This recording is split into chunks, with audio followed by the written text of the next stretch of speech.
dans les colères des villes africaines, dans les révoltes des jeunesses ouest-africaines, dans les critiques des systèmes monétaires imposés, dans les colères populaires face aux projets d'alignement et de dépendance.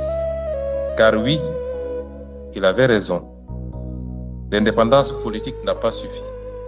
Elle a ouvert une porte, mais elle n'a pas brisé les murs. Elle a hissé nos drapeaux, mais elle n'a pas libéré nos économies. Elle a donné une existence internationale à nos États, mais elle n'a pas garanti la souveraineté réelle de nos peuples. Les mécanismes de dépendance ont changé de forme, mais pas de nature. Le colon est parti, mais la dette est restée. L'administration coloniale s'est retirée, mais les accords inégaux sont demeurés. Les gouverneurs ont disparu, mais les injonctions des institutions financières internationales ont pris le relais. Les frontières ont été rendues, mais nos monnaies sont restées arrimées. La forme a changé, mais la structure jamais entièrement.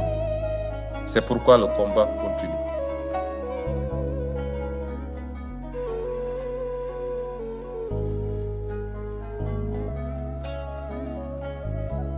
Un combat politique, un combat intellectuel, mais surtout un combat moral.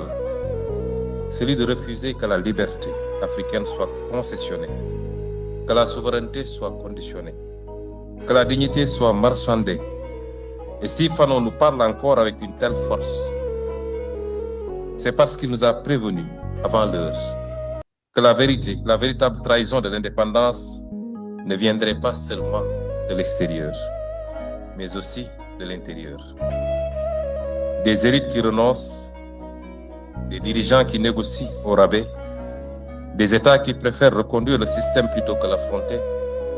Aujourd'hui, alors que l'Afrique vit une nouvelle onde de révolte souverainiste, alors que des jeunesses entières refusent de reproduire les mêmes illusions, alors que des gouvernements, dont le nôtre, assument leurs responsabilités historiques, remettent en cause les dogmes hérités du passé, le message de Fanon retrouve une clarté foudroyante. Oui, il avait raison. Et aujourd'hui, nous n'avons pas le droit de détourner les yeux. Nous n'avons pas le droit d'être les nouveaux comptables de cette liberté sous tutelle. Nous n'avons pas le droit d'être les héritiers complaisants de cette trahison inaugurale. L'Afrique ne demande plus l'indépendance. Elle exige la souveraineté.